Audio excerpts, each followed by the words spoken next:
Hey everybody, it is Friday, August 11th. You're listening to the Mo News podcast for a very special edition. I'm Mo Shwanunu, and I am just about 3 feet away for our first ever in-person pod with Jill Wagner. Hi, Mosh. Hi, everybody. That's right, I am Jill Wagner. This is the place where we bring you just the facts, and I'm happy to report that today, Mosh and I are both in the very same studio in Brooklyn. Yes, this has been a special treat to have you in the office. We've only had it for a couple months now. We should mention our offices are in a WeWork here in Brooklyn. We work all across the country. We recently moved in here, been loving the space, and we're very glad to be welcoming you today. So Jill, we need to know the verdict. How was your first day here? How do you feel about the office? So it has been so nice being in person. I feel like you and I got to talk about stories throughout the day. I loved meeting Emily, who works on the Instagram account. I loved meeting Ren and Will, who work on the Mo News website and who we worked so closely with to put the newsletter together. There's something to be said for working in person, the camaraderie. We put together that end of the week news quiz. That was just fun. It's like good old fashioned work fun. I have to say I loved it. But unfortunately, the downside is that I didn't get to spend a lot of time with my family today at all. I put my daughter on the bus to go to camp Thursday morning, and I'm not going to see her again until she gets up on Friday morning. And that's what's tough. And I think that that's the debate that a lot of people have right now when we talk about going back to work. Americans so used to hybrid schedules or working remotely. There's definitely something to be said for being in person. But at the same time, 2 hours commuting, that's 2 hours that you're not spending with your family or doing something else. Yeah, I know it's a challenge that many people are experiencing, but nevertheless, it was great to have you here. It's so much fun being in a newsroom where we can throw out ideas and you're like, no, that's not the way to ask that question. Like, this is the way to present that story. And that's something that, it's very hard to replicate, whether you have Slack or text or however you communicate with your colleagues. And we should mention, WeWork has a bunch of spaces. They have a special code right now for Mo News listeners. So if you're looking for some sort of hybrid arrangement or looking to be able to work in an office setting wherever you are, definitely check that out right now over at WeWork.com. The special code is MoWorks20 for 20% off your first 6 months. All right, time now for the headlines. An update on the fires in Hawaii. They have now claimed dozens of lives. Overseas, the U.S. reaches a deal with Iran to release some American citizens that have been imprisoned in the country. Some economic news. Inflation rose for the first time in a year. President Biden asks Congress for more money for Ukraine. And Senator Joe Manchin says he's thinking seriously about leaving the Democratic Party. Could there be a deal to get striking writers back to work? And Taylor Swift says she's going to re-record another album. We'll tell you which one. Plus, it's Friday. Cheers to the freaking weekend, what we are watching, reading, and eating. Get excited. It's an in-person edition, and Jill just discovered what she's eating today in Brooklyn. Let's just say there's a lot of good food in Brooklyn. We want to start with an update on the dire situation still ongoing in Hawaii. The fires are now about 80% contained. They've now killed at least 53 people, making it the deadliest fire in the United States in 5 years since the 2018 Camp Fire in California, which destroyed the town of Paradise. Well, in Hawaii, entire communities have been obliterated, particularly that historic town of Lahaina on the island of Maui. It is a tourist destination that dates back to the 1700s. A spokesperson for Hawaii Emergency Management saying, quote, "We are still in life preservation mode. Search and rescue is still a primary concern." Crews have not been able to access some areas yet. And just want to mention the Big Island also currently seeing fires, but there are no reports of injuries or homes that have been destroyed there. Yeah, they had some evacuations, but ultimately, unfortunately for the folks in Maui, that's been central to where the damage has been. By the way, when we're talking about Lahaina, that used to be effectively the capital of the Kingdom of Hawaii going back centuries. So that's why there's such important old stuff there that most tourists visit when they visit the island of Maui. By the way, if you do have a trip plan there to the area, tourists have been warned to stay away for a while. They want all resources in Hawaii going towards recovery right now. About 11,000 people have been evacuated from Maui. Airlines are adding services from Maui to get people out of the area. Southwest Airlines, American Airlines, among those, increasing service. Airlines have been waiving fees for travelers headed to the islands. One big concern is they don't have enough shelter space for all the people who may have lost their homes, and that's something that the island's trying to figure out. President Biden has declared a disaster, and so they're hoping they'll be able to get the resources to help the many people recover. This is going to be a long-term recovery in Hawaii. We should mention wildfires are not unusual in Hawaii, but these fires came on very quick. There have been drought conditions in Hawaii, and these were fueled by extra strong winds from Hurricane Dora, which is passing hundreds of miles far to the south. But there has not been precipitation because the hurricane is too far to be dropping precipitation, but they're feeling the winds here. Climatologists do say that climate change has been increasing the chances of seeing these types of extreme weather events.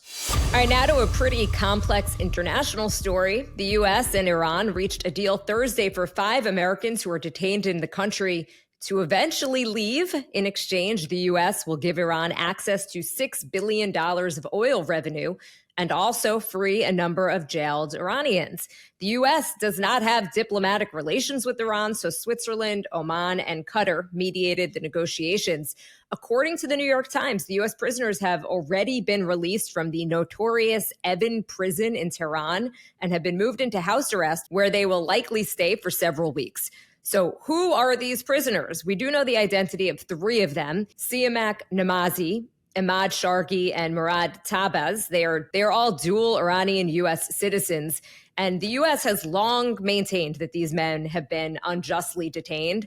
Now, one of the other prisoners, who also has not been publicly identified, was already under house arrest. Namazi, for his part, was arrested back in 2015 on a business trip. He was charged with having, quote, relations with a hostile state. That hostile state, the United States. His father was released in order to get some medical treatment back in October of 2022, but he had been detained for 6 years. Shargi is a businessman, Tabaz an environmentalist.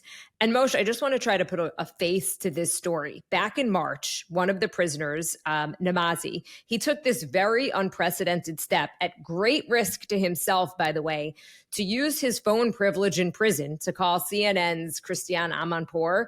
And he basically pleaded to President Biden to, quote, put the liberty of innocent Americans above politics to help secure his release. And I want to just play a bit of that interview. Honestly, the other hostages and I desperately need President Biden to finally hear us out, to finally hear our cry for help and bring us home. And I suppose desperate times call for desperate measures. So this is a desperate measure. I'm clearly nervous, just like it's odd for you. It's very intimidating for me to do this. I feel I need to be heard. I don't know how long I have to wait until the White House understands that we need action, and not just be told that bringing us out is a priority. So obviously this would be very welcome news to the families of these prisoners, but it is just a first step. It's preliminary. But Moshe, walk us through these $6 billion, because this isn't the U.S. paying $6 billion American dollars for the prisoners' release. Right. So this is actually $6 billion of frozen Iranian money. This is a complex deal here. So from 2012 to 2019, Iran was allowed to sell oil to South Korea and other countries, but the money was frozen in South Korean banks. So effectively they sold it, but they never got the money in return. It was always meant to be temporary. So the hold on the money was never meant to be permanent. And so under the terms of this deal, $6 billion of the dollars from that oil money will now be more readily available to Iran for what they call non-sanctionable trade, like things like food and medicine. So the South Koreans are effectively transferring the money to Qatar, a country nearby that Iran has close relations with, which will apparently oversee how Iran spends the money. The U.S. official saying we're only allowing the Iranian government to spend this on humanitarian things. They can't buy weapons with this money. Now, of course, critics will say the Qataris are going to look the other way here. They don't see much transparency in the way Iran will eventually spend this money. Either way, that's the deal when it comes to the money. Also part of this deal is a prisoner swap. So Iran and the U.S. have reportedly agreed to reciprocally release and pardon 5 prisoners. It's not clear which Iranian prisoners in the U.S. will be released, but sources tell the New York Times that, quote, no prisoners held in the U.S. will be released in exchange for these Americans moving to house arrest. Translation, once these Americans are allowed to leave Iran, that's when likely you'll see the U.S. release some Iranian prisoners. So Jill, as you said, this is preliminary. There's still multiple steps here. And since the U.S. doesn't have direct relations with Iran, they're working through these intermediaries, Qatar, Oman, Switzerland, also all effectively, taking phone calls from both sides to work this out. Moshe, that is quite a game of telephone. It is to Iran, to Qatar to the U.S., maybe Qatar to Switzerland, to the U.S. But a lot of negotiations happen this way because remember, there are countries that don't have relations. So, you see a lot of this, especially in the Middle East, where I don't officially recognize you, but I'll talk to somebody else. This is what's happening in Russia and Ukraine, working through Turkey, working through other intermediaries. So diplomacy is a challenge and often requires many games of telephone, or in this day and age, Zooms. You can call me on my cell phone. All right, that's the Drake song. Okay, another important thing to note is that these negotiations over the detained Americans entirely separate from any talk about Iran's nuclear program. Also, a reminder, we're coming up on the 1-year anniversary of Mahsa Amini's death. She is that 22-year-old who died while in police custody in Iran. She had been detained for breaking the rules on wearing the hijab. Yeah, that sparked some of the biggest protests that Iran has seen in decades. Iran's ruling clerics facing really the wrath of the people for a while. Those protests, though, they ended up killing hundreds of demonstrators, arresting thousands. And so those protests really died down in the spring, Jill. Since then, women have continued to try to stop wearing the hijab. But Iran has been cracking down with the protests ending. And so the Iranian president last week saying they're going to enforce this mandatory dress code, and the morality police, the so-called morality police, are back out in the streets. All right, time now for the speed read. Let's start with the economy from Politico. Inflation in the United States rose in July after 12 straight months of declines, boosted by costlier housing. But excluding food and energy prices, so-called core inflation had one of the smallest monthly increases in nearly 2 years. New numbers out Thursday show that consumer prices increased 3.2% from a year earlier, up slightly from June. It is still far below that 9.1% rate that we saw last summer. But for perspective, the Fed's target rate is 2%. So we've got a way to go. So this latest data, Jill, is one of the key barometers the Fed is going to use in deciding whether to raise interest rates. They already assume they're going to have to raise them one more time this year to tame inflation, and it appears that's going to be the case. They've already raised it 11 times since last March. Interest rates, their key tactic to lowering inflation, because that's less money out there, which means less money for us to spend, which means stores and services can't raise prices like they have been. So some of the new inflation pressures do come from a jump in energy prices. Gas prices have surged nearly 30 cents over the past month to a national average of just over $3.80.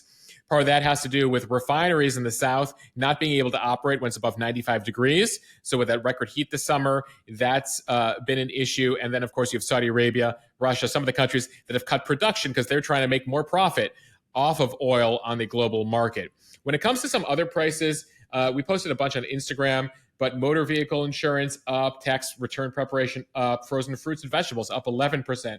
White bread over last year up almost 11%. Sugar and sweets 9%. Pets and pet products 8%. Bakery products 7%. I could go on, but you get the hang of this, that almost everything you find at most stores is up over last year. Again, not as up as it was over 2021, but still, prices keep going up. From the Washington Post, President Biden on Thursday asked Congress to approve another $20 billion in additional funding for Ukraine. The request comes as Ukraine's military struggles to achieve a decisive victory in its counteroffensive against Russia.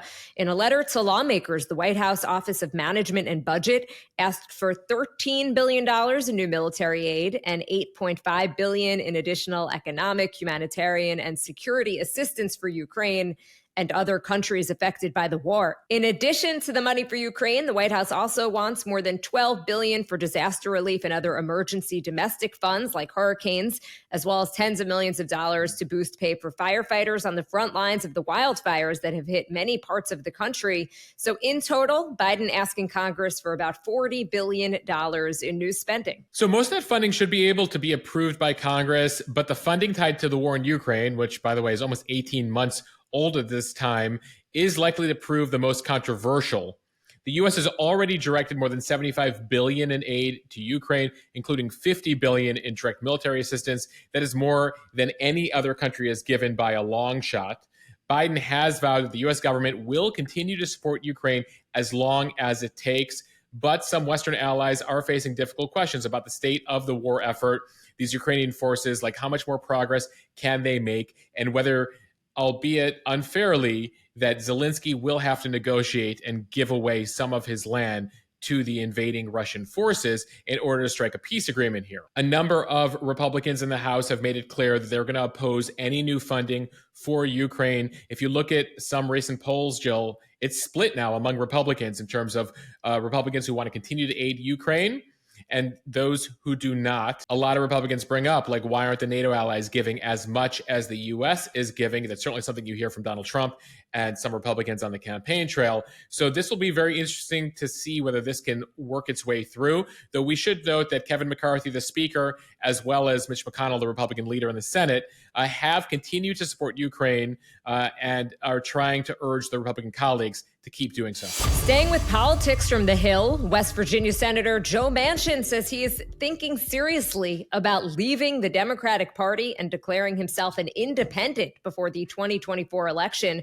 That's when he'll have to decide whether to run for a fourth Senate term or wage a third-party bid for president. Manchin, who earlier this year described himself as an independent Democrat, told a West Virginia radio station Thursday that the Democratic brand has, quote, become so bad. He said, quote, I am thinking seriously. For me, I have to have peace of mind, basically. The brand has become so bad, the D brand and our brand. You've heard me say a million times, I am not a Washington Democrat. So the host pressed him, asking whether he's really serious about becoming an independent.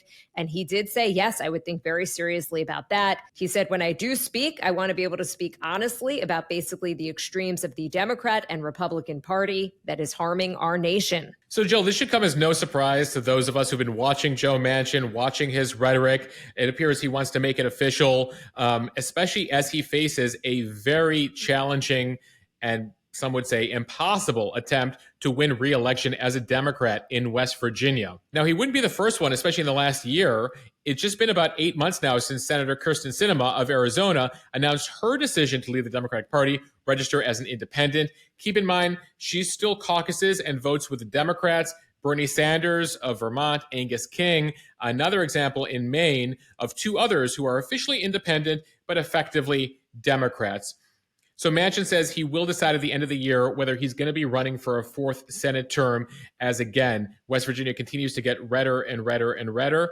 At the same time, he's been pondering a third-party candidacy for president under the No Labels bipartisan third-party group that's looking to get on the ballot in all 50 states. They say they're going to be raising upwards of $70 million to put an independent third-party candidate on the ballot. And that could look mighty attractive for Manchin, raising his national profile, and also a way not to lose embarrassingly in West Virginia, where right now polls show he's trailing by more than 20% in a hypothetical race against Republican Governor Jim Justice there. David Axelrod, the former Obama advisor, among those who's saying this could be a graceful exit for Manchin to say, listen, I'm not running for Senate because I'm running for president. At the same time, Manchin has a lot of Democratic colleagues saying, please don't do this, man. A third-party candidacy, if you run, will take votes away from Biden. And if it becomes Biden-Trump, which is looking likelier and likelier, any percentage points, any votes taken away from Biden could lead to a Trump return to the White House. Democrats still feel burned by Al Gore losing because some votes went to a third party in 2000.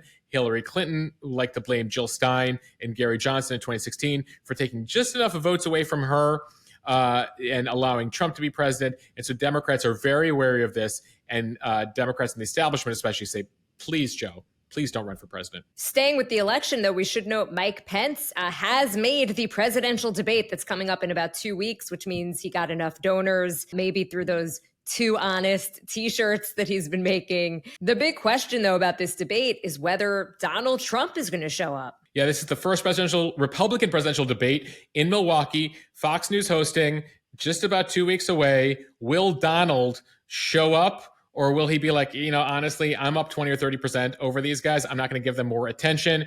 Really interesting debate, right? Because Trump does not like to give up an opportunity to speak to millions of people. At the same time, he doesn't want to give more attention and opportunities to rivals to be able to use his clout to be able to, showcase what they can do against him. So that'll be the big thing, I think, we're all curious about. It's August 11th, Moshe. What's your prediction? My gut, Jill, is right now, he doesn't show up. We're all hoping he will, because it certainly makes for good TV. But I am with you. But he knows that, right? Like Trump knows that. Trump also knows that if he shows up, more people will watch. More people watching will give some people ideas like, oh, maybe I like that Ron DeSantis, or maybe I like that Vivek Ramaswamy. And Trump doesn't want anyone to find out about these other folks. He just wants to keep rolling, which is what he's doing right now in the Republican primary. From Bloomberg, major media companies have stepped up their efforts to resolve a 3-month-long strike by Hollywood writers and are preparing a new offer. The most senior officials from 8 studios are holding meetings more regularly alongside smaller committees of executives who are working to settle the dispute with the writers and a separate strike by the actors. The Writers Guild of America said in an email statement that the Studios Alliance of Motion Pictures and TV Producers and the union expects the alliance to respond to the writers' proposals. So we'll see what the studios have to say. Keep in mind the writers have been on strike since May, the actors since July. This weekend will actually mark 1 month since the actors went on strike. Both unions seeking an increase in base pay, residuals from streaming services, and job protection from artificial intelligence. The alliance, which includes companies like Disney and Netflix, have been reporting recently better than expected earnings, in part to the savings they have from not having to produce new films and TV shows. But some believe that their willingness to put up with the work stoppage may be coming to an end, which is why it appears they're coming to the table here with the writers. It remains to be seen how close they get to the writers' demands.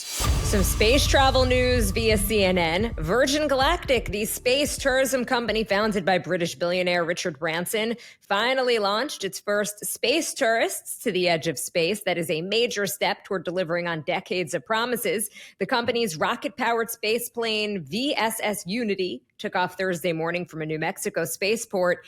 It carried 3 customers, an entrepreneur and her daughter, as well as former Olympian John Goodwin, who competed as a canoeist in the 1972 Munich Summer Games.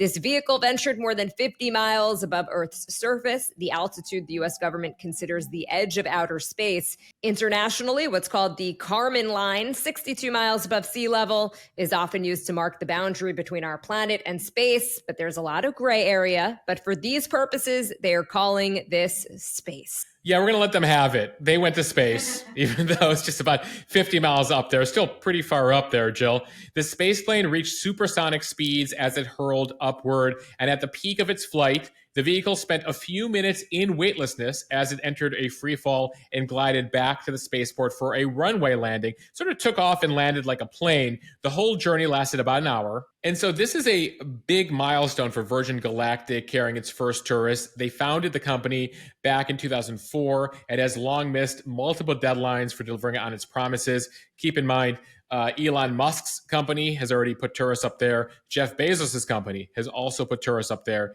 So Branson's been a little behind his fellow billionaires there in terms of space tourism. So now that it's operational, the company can turn towards its lengthy backlog of customers who've signed up for a flight. Jill, reportedly, Virgin Galactic has already sold 800 tickets, including 600 at $250K a pop and another couple hundred at $450K per ticket for this 1 hour trip to space. Must be nice. We're fundraising here at Mo News for our first ever trip to space, but Jill says that she's not in yet. I think it's still too experimental.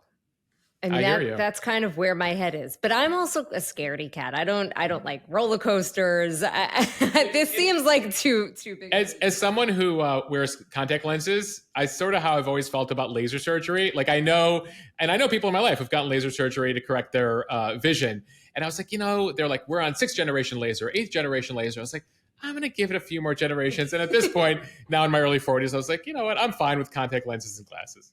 Glasses are cool. Right? You waited so long that glasses are a look. They came back. And finally, from People, Taylor Swift fans received the surprise of their wildest dreams. Get it?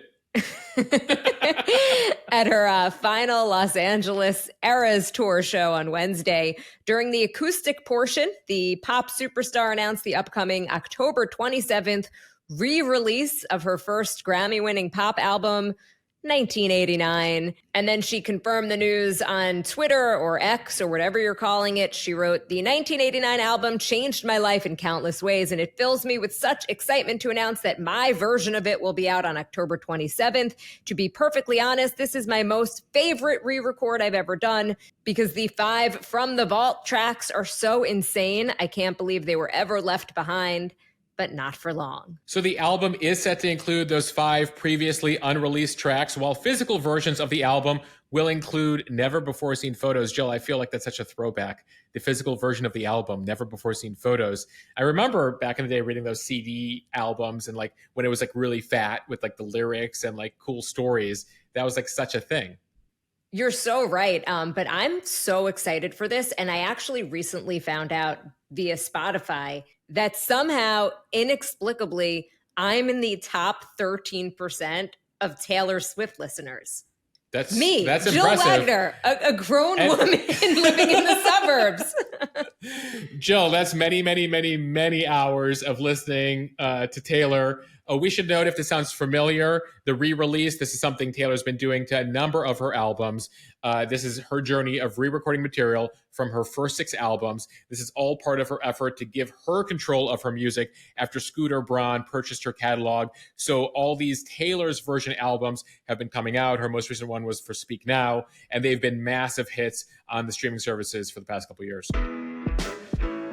And now time for our in-person edition, Jill, of Cheers to the Freaking Weekend, what we're watching, reading, and eating this weekend. We should mention, as we go into the weekend, that this segment is sponsored by Athletic Greens. We all know how hard it is, especially on weekends, to get all your nutrients. And so one way to try to get all the important ones is Athletic Greens AG1 powder. It's easy, it's quick. It's just one simple scoop in a glass of water. You get 75 important ingredients, tons of vitamins and minerals, pre and probiotics to support your digestion, gut health. And right now they're offering a special deal to the Mo News community. And we'll tell you about that after we tell you about what we're watching, eating, and reading this weekend. All right, Jill, kick us off. What are you watching? Mosh, season 3 of Only Murders in the Building. Steve Martin, Martin Short, Selena Gomez, all back. But I am most excited about Meryl Streep, who's joining the cast. This, by the way, out on Hulu. Yeah, that's an all-star cast. I am behind. I watched season 1. I enjoyed it, but I never got to season 2. Are you all caught up? I'm actually not, which is what I'm so excited about, is that I can basically binge a full season and then start season 3. Yeah, that's been your frustration with Hijack on Apple, is that you're waiting each week for an episode. So the ability to just sit back and go episode after episode seems like it's right up your alley. Yes, clearly I have a serious addiction problem when it comes to streaming TV shows. I've been doing it with The Bear. I know I'm way behind on The Bear, but having 2 seasons of The Bear to watch altogether is great. I did finish Hijack, and I highly recommend if anyone hasn't seen it yet. All right, Moshe, what are you watching? So I got to finish Hijack as well. And then I saw that Netflix has this documentary they recently put out called Deepest Breath. It's a free diving documentary, and it documents the people who literally will take a breath and then hold it for minutes as they dive down into the ocean and dive back up. No equipment, free divers. And Netflix takes you inside their story. So I'm looking forward to checking that out. How long can you hold your breath, Jill? Not even long enough to swim from one end of the pool to the other. So I'm definitely not going into the ocean and trying that. I was going to say in like a swimming pool, if I try to make it to the bottom of the 10-foot section and back up, that's victory for me. Okay, Moshe, what are you reading? So I just got an early copy of this book called The Six right here. It's by an author named Lauren Grush, and she writes about the untold story of the first 6 female NASA astronauts. I know you and I both are like really into early space history, and this is the early story. It's coming out next month. We're going to have her on the podcast, actually, but she talks about the story of people like Sally Ride and Judy Resnick and Anna Fisher, and their whole story of being the first women who would go into space. We're both big fans of For All Mankind, that show on Apple, and that sounds great. I might wait till they make a documentary about it, but you can. Well, Jill, you can listen to the episode on the podcast we have coming up next month. Jill, what are you reading? So there was an opinion piece in the New York Times that caught my eye. It is called "Dog Parks Are Great for People. Too bad they're terrible for dogs." Oh, no. I know, this whole time, right? Honestly, I haven't read it yet, so I'm really curious what this is all about and why dog parks aren't good for dogs. Can't wait for the answer. We're linking to it in the show notes, by the way, if you guys can't handle the anticipation. Okay, Moshe, what are you eating this weekend? So Alex, for Father's Day, my first TBD Father's Day, right? As she's been pregnant, got me a membership to what's called the Frog Hollow Fruit Club. And they send baskets of peaches, like fresh peaches, several times. And she tells me, just as we're taping this podcast, that the first shipment of peaches have arrived. So I am a big stone fruit person, and I'm very much looking forward to sinking my teeth into this. She also tells me there's a discount available for all of you who want to check this out. Packing 10, capital P, Packing, Packing, number 10. By the way, I'm not getting paid for this at all, and I haven't tried the peaches yet. But if you want to check it out with me, check it out, Frog Hollow Fruit Club. Jill, I think I know what your answer is, but what are you eating? Well, Moshe, because coming to the Brooklyn office today was the adventure of a lifetime, I am eating a breakfast bowl from Bluestone Lane, right down the street from our WeWork here in Dumbo. I actually had that for lunch. It is sauteed baby kale, cherry tomatoes, feta, avocado, farro, and a poached egg. And I gotta say, it was delish. Also not paid for by Bluestone Lane, but it sounds like, Jill, you generally enjoyed it. There was not a bite left. By the way, when she says Dumbo, for those of you unfamiliar, there's a neighborhood of Brooklyn. We're not talking about the elephant. There's a neighborhood of Brooklyn called Dumbo, which is a shortened name for down under the Manhattan Bridge overpass. Doesn't sound great, but it's actually a very cool neighborhood. You should check out if you ever visit New York. Jill, as we conclude the week and this segment, we should remind folks this is brought to you by AG1, their daily nutritional supplement. They're offering right now a special deal right now for your first purchase of AG1. Athletic Greens is giving Mo News listeners a free 1-year supply of vitamin D, 5 free travel packs of AG1. You can visit drinkag1.com/Mo News. That is drinkag1.com/Mo News. Take advantage of the offer. You can get a monthly subscription. Try it just for one time for 1 month. Again, drinkag1.com/Mo News. All right, everybody, that is a wrap. Thank you for listening to the Mo News podcast. If you like what you hear, please share this with your friends. We'd really appreciate it. It will help us grow. It might make you look smart. Follow us and subscribe so you don't miss an episode, and review us in the App Store. And check out Mo News Premium. We have a new feature this week. We're doing the Mo News quiz to test yourself on your news knowledge. Have you been paying attention to everything we've told you this week? So you can check that out over at the Mo News Premium Instagram account, but you got to join Mo News Premium to access it over at mo.news. We have a special deal right now for a annual deal, 2 free months, and a free 30-day trial with the code Mo News Trial over at mo.news. All right, bye, everybody. Have a great weekend. Have a great weekend. Jill, we're going to see you here back next week. TBD. Let's see how long it takes me to get home. All right.